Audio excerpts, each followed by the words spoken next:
C'est un grand plaisir de vous retrouver sur votre chaîne Congo S5 officiel plus télévision. Vous êtes à Paris, vous êtes aux États-Unis, vous nous suivez en Chine, vous êtes principalement à Ottawa, au Canada. Merci d'être fidèle à votre chaîne Congo S5 officiel télévision dans votre magazine Congo Gospel. Congo Gospel aujourd'hui qui reçoit le prophète Freddy Kasongo, je disais qui est représentant les gars de l'église Cité de la Restauration dans la commune de Barumbu, avenue Kigoma numéro A38. J'espère que j'ai très bien donné l'adresse de l'église. Éminent homme de Dieu, bonjour et bienvenue. Bonjour Papa Jancy. C'est un grand plaisir de vous recevoir aujourd'hui. Merci beaucoup. Le non, non, Tozali, sauf que Bamsa Nabiso Zarampe, Tozara vraiment chargé. Nazana kill presque chaque jour et puis Nayambara tout moment. Mais on est là. Voilà, donc vous êtes vraiment ancré dans l'œuvre de Dieu. Oui. Le ministère déjà a fait combien de temps? Toujours dans la 12e année, depuis que Tobandi Église. Voilà. Alors on va en parler, mais j'aimerais d'abord étant papa ya molimo kambara milimo ebele au baza ba congolais bazo dépendre un peu na lipamboli ya mboka. Analyse nyoko sala par rapport à mboka Congo depuis l'entrée à président Tshisekedi Kinolelo, étant homme de l'église, étant un homme de Dieu aussi. En fait, ce qui n'a aucun loba, d'abord on a salué Bandekonyo Sobazola Nabiso partout, et Sika Bozali, Nzamba Pambolabino, Ndenge Tolbaï ne Bandeli Papa Jancy Alobaki, donc c'est votre humble serviteur, le prophète Freddy Kasongo, le général, au hasard responsable et à Église Centre de Miracles, Cité de la Restauration. Bandekonyo Sobazola Nabiso, Bisika Nyosoboza, Nzamba Pambolabino. En fait, pour nous répondre directement à la question, Papa Pozenga, pour nous lobango vraiment profondément et au sein de Tozoa moitan ebele parce que ils ont un message ebele on a reçu le quoi prophète pour Namboka pour Namokonza Mboka mais ils ont un message nous sommes que piango boete mais kotala que ndenge mambezo kende ezo senga to pesa lisu mokonza Mboka temps pour peut-être to joa ba résultat malam donc ezo senga sous temps ezo senga temps parce que quand on est senga sous deuxième mandat. Bon, nakoki koloba mbala mote kezo senga deuxième mandat, mais tu as dit que mandat na ya liboso yango il faut ça à 5 ans. Mais sauf que banda côté na pouvoir tozomona ba mamuso zo salema. Mais plus au peuple zo zela, tozomona ke bazano satisfait. Social. Ouais net social donc ezo senga to pesa temps. Je sais que azamutu ayoka ka population na ya linga population na ye tozo zela to mona makambo ekoya peut-être ba surprise ezali voilà ba surprise ezali ndenge Moussa Nzamba lobi mais to betalan lisolo actualité pe na mboka na biso ezana ba proposition de loi où izo kabola ba congolais belé entre autres propositions à loi sur la congolité il y a Ndeko Peter Tchani où ils ont déposé na Ntingi Pululu na parlement étant pasteur étant homme de Dieu. Qu'est-ce que vous pouvez dire par rapport à cette proposition de loi? Non, en fait, loi on est bien et à ma bête les a bien, sauf que pour Nanga Nazaï Komona que ce n'était pas vraiment encore le moment. Il y a sa loi on ils a bien, ils a vraiment bien, mais je vois que ce n'était pas le moment parce que pour le moment peuple les a pour ça il y a loi on nante. Et ça mambo belé il faut ebongisama donc mambo belé faut salema donc pour nanga nazai comme namona que loi wana koya nango sikoyo ce n'était pas le bon moment. Ce n'était pas le bon moment. Voilà. Il fallait que zelana non. Il fallait d'abord pour namilégeza que se pointer à l'horizon. Donc voilà. Donc pour moi en fait je ne suis pas un politicien, voilà, je suis pasteur. Voilà, mais cela ne peut pas empêcher s'il y a quelque chose, Nambo Kanangai n'a intervenu, ton appel s'appelle Ikanis. Loi est très bien, mais ce n'était pas le moment où Toki bimisa loi en ambalamo. Voilà. Est-ce que cette loi divise les Congolais parce qu'il y a des gens qui se sentent discriminés? Hein? Non, déjà comme on a déjà des mambezo kendele, on a vraiment que déjà ba Congolais ba komi ya Okabwana. Voilà. Donc ba o ba komi na groupe ba o ba komi koto. Donc ko Kabwana wana ndesko biso to lingite ke esalema. Voilà. Donc il fallait causer la moment moko favorable pour na ko yana ba loi ya bongo. Voilà. Alors, on commence à étant pasteur, vous faites comment lorsque vous avez à l'église les gens qui soutiennent le président de la République actuelle, il y a des gens qui sont de l'opposition. Quelle est l'attitude du pasteur en ces moments-là? Non, en fait, pasteur, Azara Moutouapé, c'est la position et en monte. Pasteur, l'église au milieu du village. Dans un abana, net, moi qui vous parle, dans un abana au baza, na ngambo pouvoir, na zapena bano baza ba opposant. Moi, je ne suis pas un politicien, je suis pasteur. Voilà. Donc ngana yela bango lilo banzambe, ngana ya kote ya bango. Donc mutu na mutu malgré tendance na le Seigneur appelle sa biso sagesse na intelligence comment ya ko gérer bango. Ba o balingaka opposition, baza na bango na opposition. Parce que tout le monde peut pas passer ba s'afficher. En fait moi ça ba tendance na ba liboso ba cher. Nganzamba benganga na temps plein. OK. Donc depuis que na banda osala nzambe na salela ka nzambe. Ando ya musala nzambe na nelo musuna salati. Donc nakoki kolobate que non ba pasteur mususu o basala la politique ba mabe non non.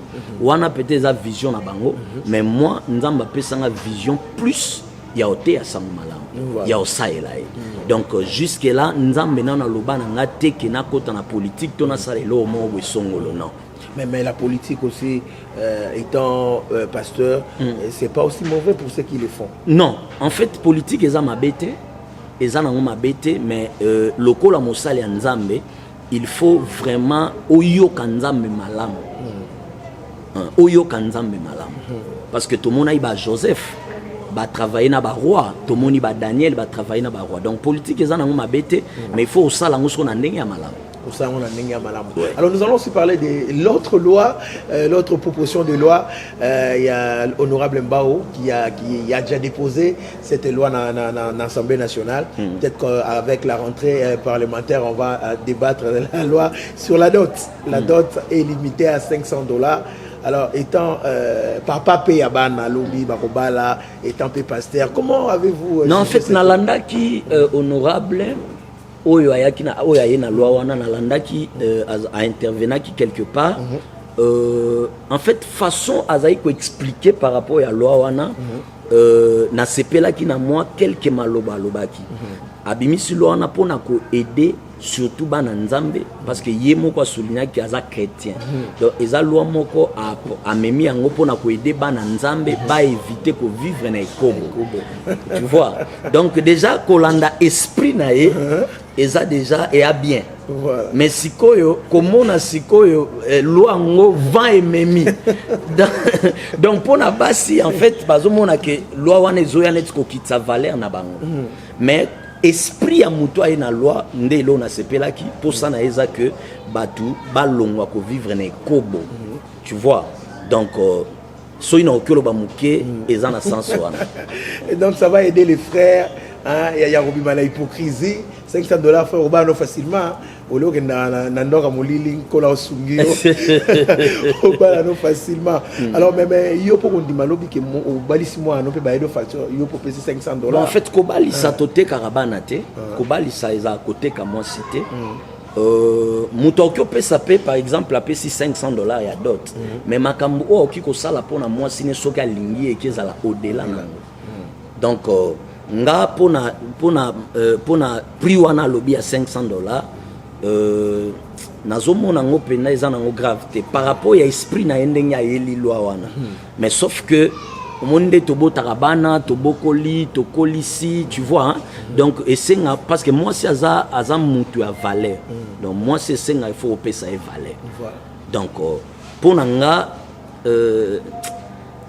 nazomona penza honorable wana loi wana eza nango penza mabete eza nango pena mabete mais makambo ko bala mutu ezaka motema ya mutu soka lingi mwasi na ipe aller au-delà okyo sala makambo koleka wana voilà. Alors, nous allons continuer cette émission, bien sûr. Merci Nabandeko Obazola Nabiso. Je vous demande simplement de vous réabonner ou bien abonnez-vous à la chaîne Congo SNGO officiel plus télévision. Vous allez vous abonner pour nous suivre en temps réel. Je rappelle que nous recevons pour vous le prophète Freddy Kassongo qui est notre invité. Naït Robeta Masola miracle. Tobeta Masola ba faux prophétie, ba faux miracle dans l'église. Mais avant tout comme on a Mosala Nzambe tout n'a pas mutuno sur ba confession religieuse we sengeli ba pona mokambi aseni oyo akokamba pona mapona mi 2023 il y a déjà des tiraillements et tout ça étant l'aigle parce que l'aigle, l'homme de Dieu est un aigle qui voit là où les autres ne peuvent pas voir. Comment pouvez-vous donner votre analyse par rapport? Non, là il on que le banabango en fait on a besoin de la paix. Tolingi kimia na mboka. Donc bato bazawana il faut babimisa muto fois kamba seni. Donc na rosenga que basala yango na motema malamu. Et puis bazala sérieux baluki na biso muto aux sérieux pour ça musala. Pour ma pona million son na Congo misara soit contestation, soit bitumba, soit makila bato tangi banda 2006, 2011, 2018, 2023. Non, tu peux sa chance tant mususu o akoya a osala mieux que ba o baleka. O baleka. Voilà, on est allé l'itolia pété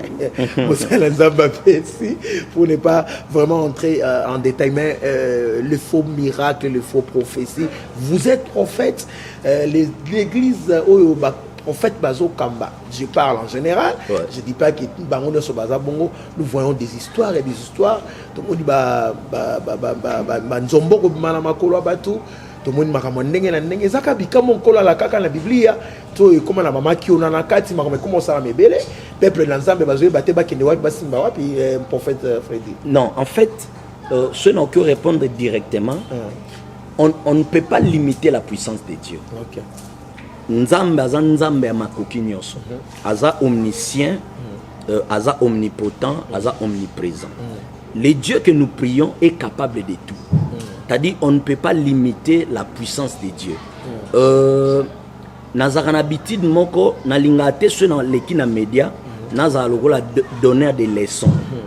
Donc et loko nyonso esalema so nzamba lobi na ngelo te nazara likamba olobati. Mais seulement on a yebi na connaissance na formation na zuna mamba nzambe na yebi ke nzambe azaka na limite te. Donc nzamba zana makoki ya osala nyonso. C'est-à-dire, nzamba oki ko sala miracle mususu elekeli yo elekeli nanga. Toroki pe musuko condamner yango, mais c'est Dieu. Tu vois, moi je condamne quand Dieu me dit que wane zangate. Mais so nzamba lobi nangelo te na condamnate, mais na yebi ke nzambe ana makoki ya osala. Est-ce qu'il faut seulement nzambe alobana yo ton expérience au Judée na musala nzambe tu peux détecter déjà les faux et les vrais hein? Non. En fait, na domaine ya ministère, na domaine ya makambo nzambe oyo, ezaka très compliqué. Et là, mususu qui ko apparaître flou et pas na yo, mais nzamba na kati. Tu vois, sur la Bible, tu vas remarquer que Dieu avait interdit, après si interdiction que batu ba oki ko simbandeko te ba oki simbandeko te, mais le même Dieu a envoyé le corbeau au apekisa, mais atindi corbeau qui ne lié sa serviteur na. Donc en fait, mambanzambe ba jijango te physiquement. Donc il faut plus que la plan spirituel et puis koyoka pe nzambe par rapport à loko esalemi parce que soko sali sentiment oki ko kendo bundisa loko nzambe na sima nango. Mais Moussa nzambe yoza na capacité wana oza pe na lito yoka nzambe bongo peuple de Dieu ba na l'église o baza ba capacité wana te mon peuple périt par manque de connaissances. Comment est-ce que ces gens là vont savoir? Non, en fait ils sont dans les vrais ou bien ils sont dans les faux? Non, en fait le problème c'est passé lelo na l'église na biso ezanini. Et ça dit que batu baza plus focalisé na place ya mabe que bata la place ya malam. Tu vois? En fait, na expérience on a na mama nzambe, batu ya mabe bakoki jamais koleka batu ebele na ebele. Batu ya malam na ebele. Dieu ne peut en fait nzambe na souveraineté nae ne peut jamais permettre que mabe eleka malam na ebele. Non. Et Zandesko batu baza plus focalisé na batu ya mabe que batu ya malam. Qu'est-ce qui fait ça? Qu'est-ce qui fait que batu mabe ba attirer batu plus Non, parce que Moutou, en fait, Lélo, on a des fidèles au bazo vivre dans bas sentiment. Bazo vivre dans bas sentiment. Tu vois, bazo vivre dans bas sentiment. Donc azo ken d'église ou na sentiment. Azo ken d'église ou na parce que amona kelo ba kenda ibo bazo zo temps ya koluka koyo kape nzambe te. Bazana ba discernement te. Tu vois. Donc netingane nazabo bien que je suis pasteur, naza mwana nzambe. Au-delà que ça pasteur, naza mwana nzambe. Donc ceux qui nazalai pasteur te église nyusu na ngana bando fréquenter na lingai quand même na bando luka koyo ka nzambe. Na sambeli Saint-Esprit a convaincre ngana ke. Tu vois, plus le lot bato baza focalisé na place oyo buzo ba ezali que baza la focaliser na place au malamu ezali. Voilà. Alors même nous avons quand même le privilège d'écouter na ba ça ensemble de monsieur Belé tout ça là mon sondage. Oui. Est-ce qu'il est possible à un homme de Dieu de servir en même temps comme vous êtes là et d'avoir le fétiche?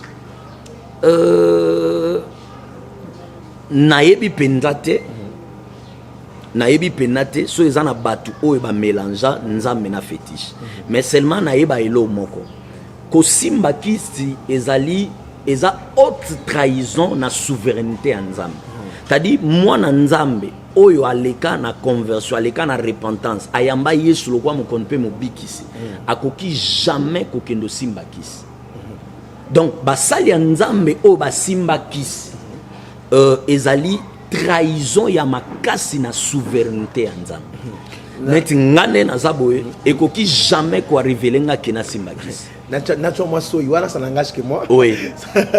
Je prends cette responsabilité. Je suis un prophète, pour citer tout son nom, le prophète Denis Lessi, oui.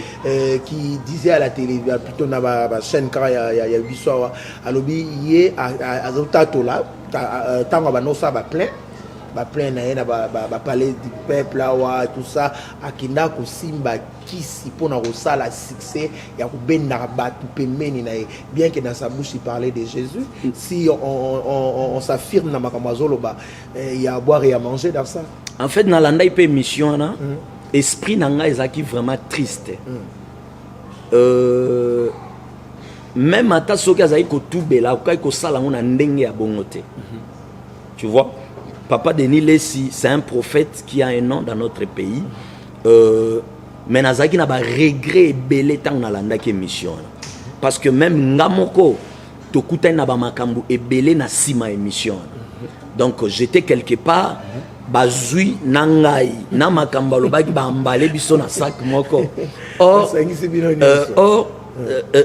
je n'avais rien à voir na makambu wana. Soki akokai ko sala confession mais ekokai ko sala manandeng wana te.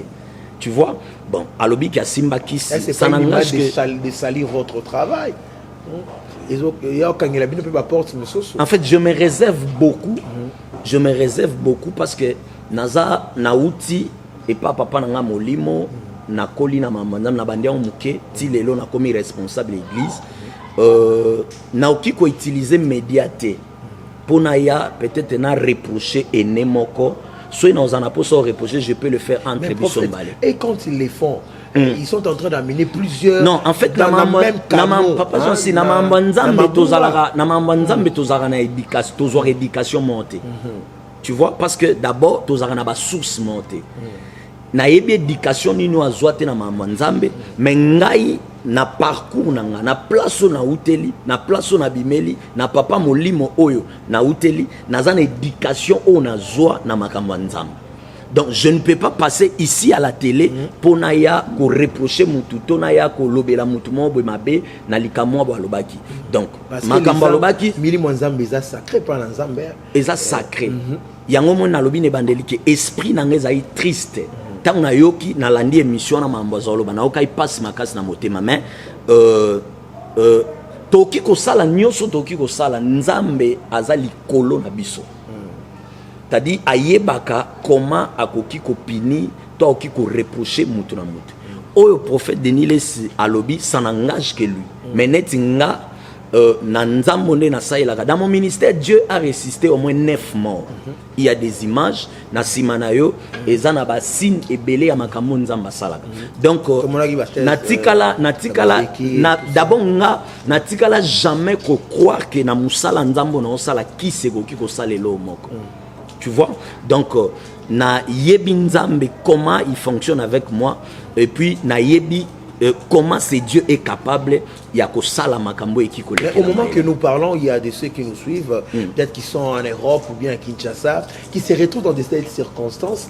Ils sont dans des organisations mafieuses, ils sont dans des loges et tout ça, bien qu'ils sont en train d'utiliser les noms de Jésus. Étant un homme de Dieu appelé dans les ministères, qu'est-ce que vous pouvez leur dire, bien même que nous vous donnons l'opportunité de le faire au travers de cette émission? Non, en fait, bandeko bazolanda biso partout ici bazali na okolo bana bango likamoko tolongo la sentiment na mambo nzambe. Jusqu'aujourd'hui, il y a encore de vrais serviteurs de Dieu au basai la nzambe na bosolo. Tu vois? Donc ba hésiter te kokota en contact na biso, ba luka biso toki ko aider bango même na musika. Mais ce qui est sûr ezali lelo makambe belé zo salema. Mais misu na bango état la plus ba faute mais état la plus ba vrai. Alors comment vous faites pour nous battre là pour ngapla la société ngeza libota na nzambe? Oui. Libota na nzambe bozo te atongo midi pourquoi pour bakoya na mabunga te ko avertir bango bosala ndenge. Parce que ma beza ma casse na non, seulement Dieu nous a fait grâce tozo comme église et 8 ans et belé. Nzamba pesi biso pe makoki wana ya ko enseigner peuple na e. Donc tout ça là est fort, il y a quoi enseigner bango que libota nzambe bazala ya ofanda. Parce que mon so bana nzambe ba fandi et ça là que et empêchera bango na mambe belé ya mabe. Oui. Est-ce qu'aujourd'hui on peut condamner le vieux? Quand je parle de vieux, ils abaïné ba papa molimo. Est-ce qu'ils ont fait réellement leur travail? Parce qu'aujourd'hui nous constatons qu'une église des réveils, bah dérapage des amingi, manque peut-être il y a réprimande, manque il y a discipline par certains. Est-ce que bah tata molimo pour n'entendre bah comment on a baronté? Parce que n'a dit que au benara officiel n'angam na baron mais il y a boire et à manger aussi hein. En fait, bazaba papa que je respecte beaucoup, na pesi bango bambote biska bazali, mais sauf que kotala en fait musala nzambe na mboka na biso ba réalité eza ebele. Et puis elo musuna okikoloba ezali on a un problème très sérieux na évangile ya mboka na biso. Constat on a sali ezali en réalité na mboka na biso on n'a pas vraiment de père, mais on a que de maître. Wow. Mais faut bander lango. Toza na problème ya ba père. Au lieu toza na ba père mais on a de maître. Tata mili. Oui. Ba papa wana na respecta bango mingi parce que ba sali mambo ebele na mboka na biso.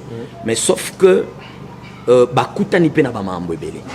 Et puis ba makambo ebele salemi oyo ememi pe buzoba ebele na kati église. Mais je sais que nzambe azana makoki ya obongisa pe mambo ebele. Et je crois que mona chaque génération nzamba bimisa abatu. Ndenga bimisi biso toye komema image mususu évangile na kati mboka na biso. Mais je sais que Dieu fera grâce mambo ebele. Peut-être bino bozu grâce wana parce que batata faut ba modèle na zonete na domaine ya mariage hein autozo bato bele bazwa na biso makambo tozo vraiment important.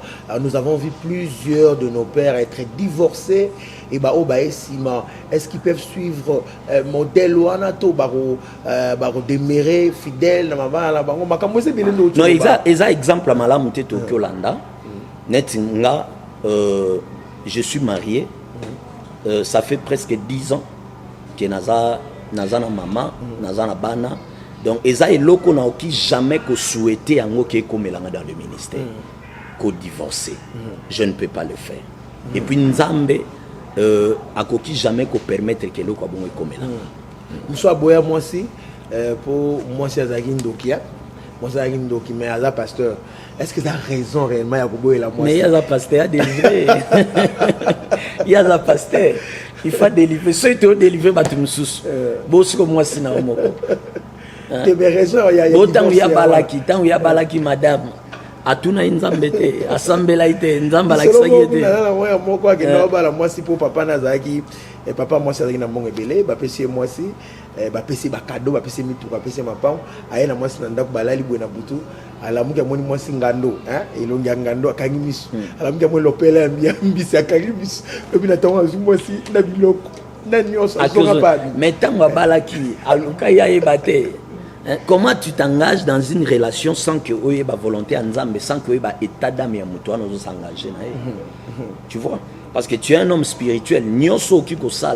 Il faut oyer l'esprit peut-être qu'il y a aussi, il n'y a pas peut-être des gens qui peuvent tonner, crier, non je ne veux pas ça.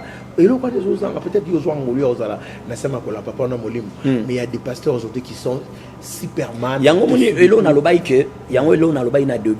En fait, bisika to uti to zoara ba éducation montée. Les appels locaux là, ba famille est belé. Na famille bazana batu na bango. Au moins dans chaque famille bazana ba éducation au batu bazwa.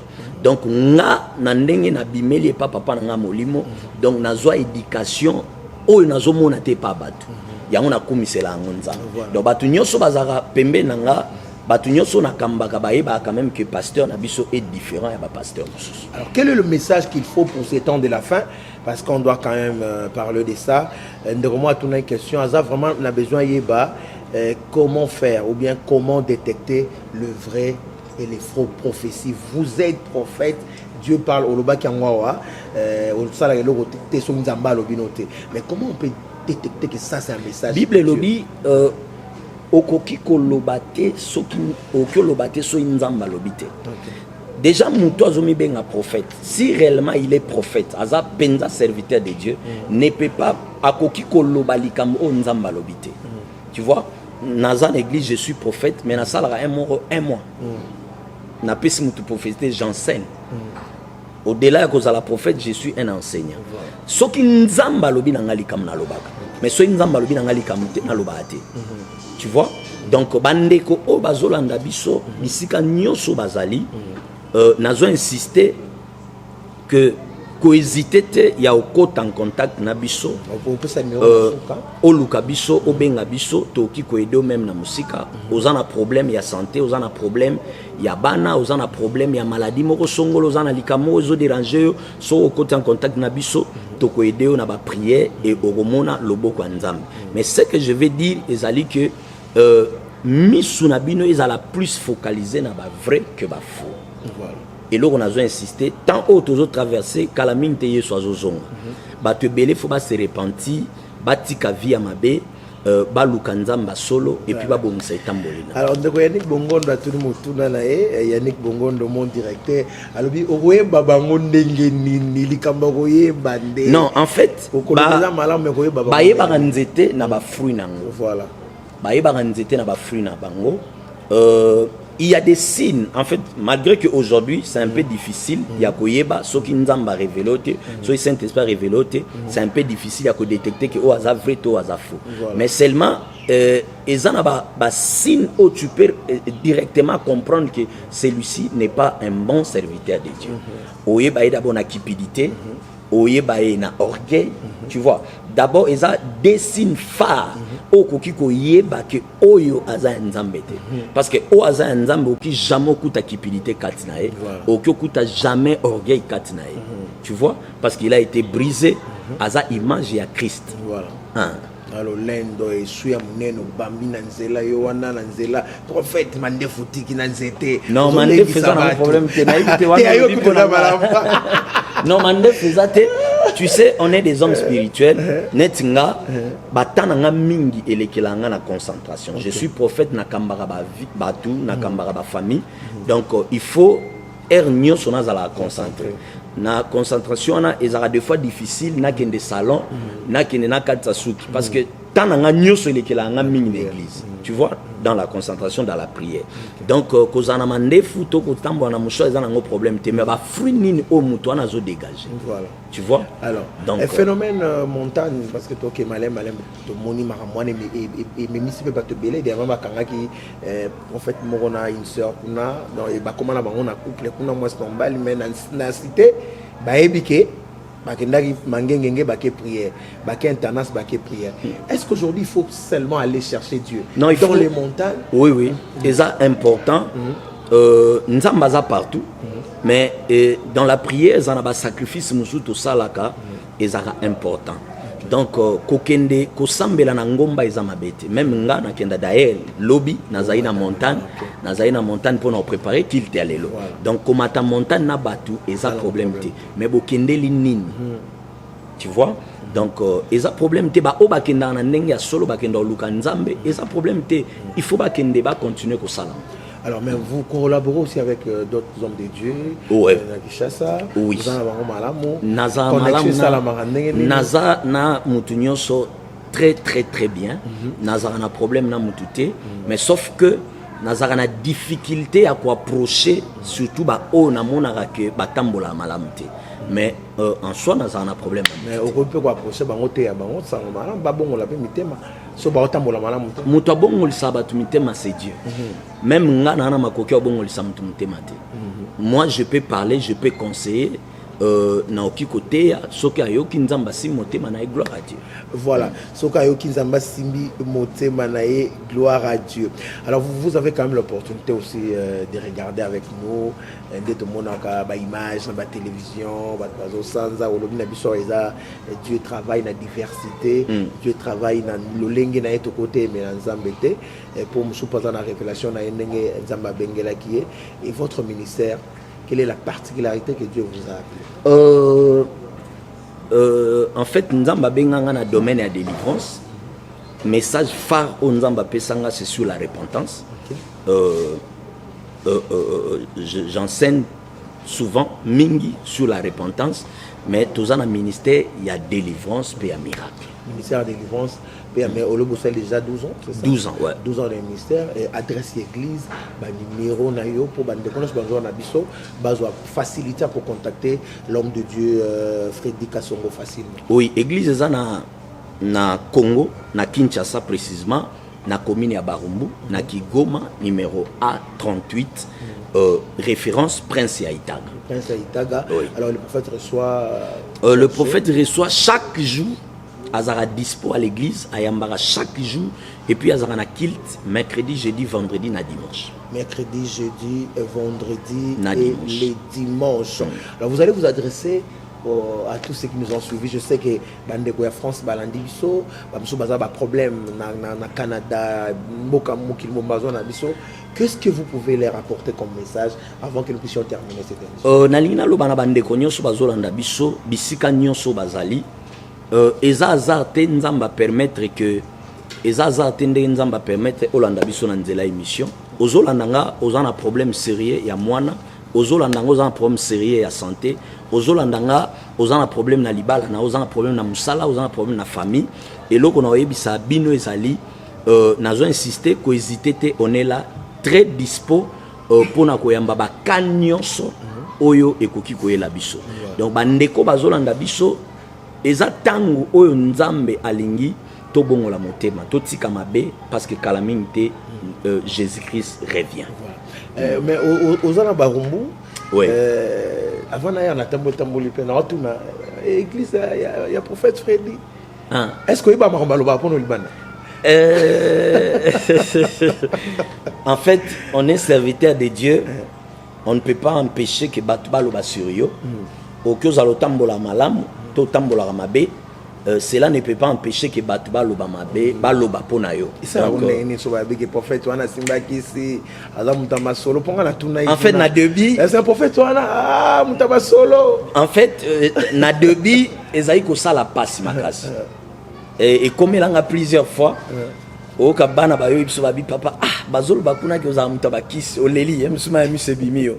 Mais quand on a compris, tant de comprendre que ezana ba dimension mususu nzamba memara biso oyo ekoki olekela mayele ya bato nayebi soki na ministère nanga Dieu a résisté au moins 9 morts tu vois moto akufi bazokende na ye na mort babengi oye bosambeli moto alamuki tu vois donc bato mosusu bamoni eloko ya bongo baolobaki non oyo eza kisi mais koyeba comment nzamba fonctionne nanga comment nzamba saelanga namona nanga yango normal voilà. Donc il y a une dimension que le Seigneur peut t'amener et comme que makambo nzamba osaela pona batu et donc ils ont troublé bango voilà alors le numéro de contact le numéro de contact pour na bande konyoso bazolanda biso numéro nazo pesa na WhatsApp soki obeti plus 243 81 76 62 855 plus 243 81 76 62 855 donc soki bande konyoso balingi bakota en contact na biso benga na numéro wana eza na WhatsApp bakozwa prophète ye moko moto ayambaka téléphone à prophète te soki babengi secrétaire te protocole te donc soko bengi okuta na prophète ye moko. Voilà, merci beaucoup prophète Freddy Kassongo, c'était un grand plaisir que vous puissiez nous recevoir et répondre à nos questions. Biso to pambolami pour la bisoza et sengo mingi balasima et ça la biso et sengo biso zongeli biso poto ya mboso suna magazine na biso Congo Gospel. Merci nzamba pambola pe chaîne Nabino. Merci beaucoup. Apambola ba responsable nyonso ba travailleur nyonso chaîne ekende liboso. Je voulais faire une petite prière pour na bandeko bazolanda biso bisika nyonso bazali. Que les dieux d'Abraham, les dieux d'Isaac, les dieux de Jacob, azaela bino favorable bisika nyonso bozali. Yo muto za na problème, nzambe Bible lobi lobo koneza mukusete pona ko simba asimba apesa solution na ba problème au nom de Jésus na bondel na kondima. Amen. Amen. Merci beaucoup. Voilà, merci à l'église qui nous a réussi. Merci aussi à tous ceux qui ont concouru pour que nous puissions être là aujourd'hui. Je remercie mon directeur Yannick Bongondo, PDG, donc mon directeur Yannick Bongondo. Merci beaucoup. Merci à mon équipe technique, Pichou Mansia. Pichou, merci d'être là. Merci à Ridi Bontek et l'homme géant. Merci à la grande équipe des Congo Esengo, officiel plus télévision. Merci à Moulouemi qui a accompagné son mari aujourd'hui. Merci à toi. Donc on va se retrouver très prochainement. Restez fidèles au programme des Congo Esengo officiellement dans cette émission. Congo Gospel, on se retrouve très prochainement. Merci homme de Dieu. Merci beaucoup papa. Nzamba pambolo papa Jansi. Merci. Naebi keza sukate. On est là. Merci beaucoup. On va se dire au revoir, à la prochaine. Merci.